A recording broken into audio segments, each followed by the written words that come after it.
Hey everybody, welcome to MXI Monday. I'm I'm Sweet. and we like each other. Welcome to episode 4. Thank y'all for subscribing, and sharing. We appreciate y'all. So, how we start our episode off every week, I come with my word of the week. My word of the week for this week is ebullient. Sweets, what's your definition of ebullient? I had a long day. It was on some ebullient. As y'all can tell by now, that's not the definition.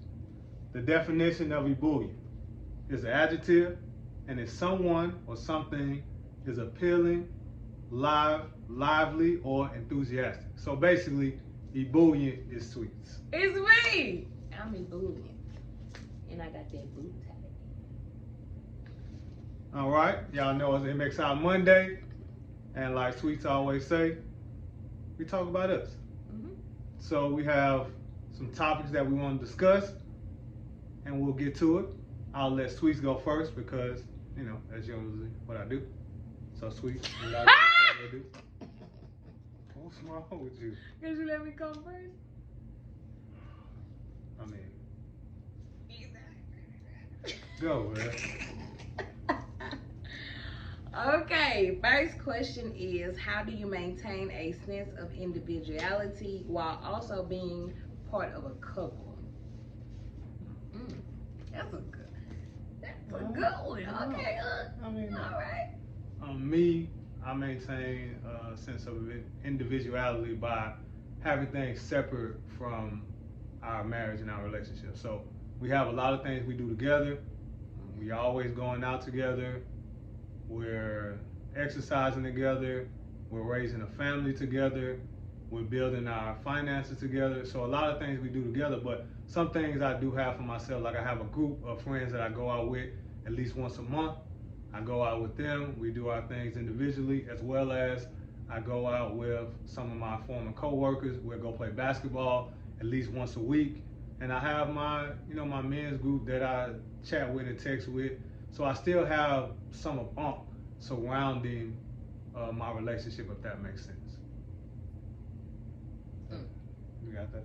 Yeah. All right. So my question. Oh, you got. I got to answer. No. You got to answer my question. Oh, we got. Okay, I thought I had to answer the question. No. I got my own. Oh, okay. For you. Check you out. Sweet. How do you prioritize self-care while also being present and supportive in our relationship? Oh.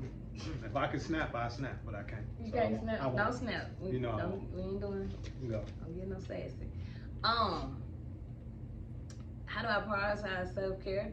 Well, so I get my nails done once a month, ish, and we get pedicures together. So we go to the nail shop together. So he gets self-care. Manny. Oh, you saying about why prioritizing? So some of my self-care includes you. So I feel like that's prioritizing. Okay. So what I do when I schedule like nail appointments or my haircut appointment, I get my haircuts with the boys. So it's self-care, but they're there too. So that's our time away from It's just me and the boys because I cut up.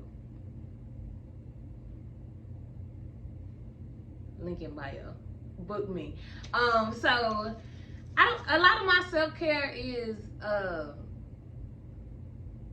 just like time to myself. So boxing, even though that's my workout, it's my self-care, and it's also something that's is not included. So that's something I just do by myself. I like to shop. That's another form of self-care. So I shop a lot. So no matter what, I kind of incorporate y'all in everything I do. So most of my self-care is done with them, but the things that I do by myself, like lashes and nails, I kind of just make sure I schedule that and it doesn't impede on the family time. That's a good answer. That was it. What are the most important things you've learned about yourself through our relationship? That's a good question. Whoever wrote it, that was good. The things I learned about myself while being in my relationship is to be more open, to be more understanding, to other people's feelings, to other people's thoughts. Not just thoughts that I think are right, but opening myself up to other avenues and other possibilities of a situation or a scenario, not just thinking I'm the end all be all. For me, that's one thing that I really had to learn in our relationship, to not only listen but also hear her thoughts, hear her views, and not dismiss them but try to prioritize them so she can feel like she's heard, because I know I didn't do that a lot in the beginning of our relationship especially. So that's one thing that I really learned, to just be generally open about everything, not just some things, but we always say we have an open relationship, open communication, but to really be open in our communication, be open in our views, be open in our understanding of our partner. And that just goes to answer her question. Good answer. Number 2, how do you navigate social media while in our relationship? You know, these questions, they tuned up for you. How do I navigate social media? I don't understand the question. I knew you was gonna say that. So, to break it down, how do you, with me not being on social media before we started our YouTube and TikTok channel, with me not being on social media, with you already being who you are as Sweets in the social media space, promoting things and people knowing you and knowing your face and knowing your brand, how do you deal with Facebook? How do you deal with Instagram? How do you deal with Snapchat when people message you and people talk to you? Oh, how I deal with them sliding in the DM. I mean, that's what you call it? See, he not into social media, so we could have nipped all that. How do I deal with sliding in the DM? A lot of times I don't respond, right? So it is very evident on all my social media that I'm married. You see it. And in a relationship and happy. So if you get past that and still want to slide in, you just gonna get ignored, because what? Like, yeah. So they just get ignored. Now if it's some hair stuff, then yeah. But even then, everybody know I got a husband, so that's nothing but good question. I mean, I try. Okay, my last question is, how do you handle conflict disagreements about parenting styles in our relationship? Now, in the beginning of our relationship, this was a big topic. Big topic. Because, as you know, Uncle Sweet, we're different. Very. She's a fireball, and I'm more like a fire hose. I put things out. So. Heavy on the hose. So, when we joined our families together, we just did things differently. Like, I'm more of a calm person. I deal with the kids differently. I'm very interactive. I'd rather talk when something goes wrong. I'd rather have a conversation when something goes wrong. So I like to deal with my kids differently than how I was dealt with. And not to say that Sweets doesn't, like, her style was just different. Like, before, she was a little more evasive when it came to the kids. As far as her emotions wasn't there, and mine were. So things I would feel like she would need to address emotionally, she wasn't. And I just didn't understand that. And we, after some time to have conversation and to understand her point of view and where she was previously to where she was when we got together, and how she has grown from that. So our parenting styles, they were very opposite in the beginning, but now I feel like they come together and they mesh, and I feel like we mirror each other in parenting now. So it's not just her style, it's not just my style. I feel like we're intermingled in our styles of co-parenting, and I think now it's better for us, but also it's better for our children that we're on one accord when it comes to co-parenting, and we're not just doing this and doing that, but we're actually in the middle when it comes to co-parenting. Would you agree? Yes, I agree. And my third and final question. Don't be looking at my question. How do you handle jealousy or insecurity within our relationship? I mean, Unc did it. Unc, what? How do you handle? No, what you said after that? Unc, what? Unc did it with the questions. Oh, okay. I thought you said no, did he? I'm sorry. That's Jamal's thing. It's not my thing. Hey, Jamal.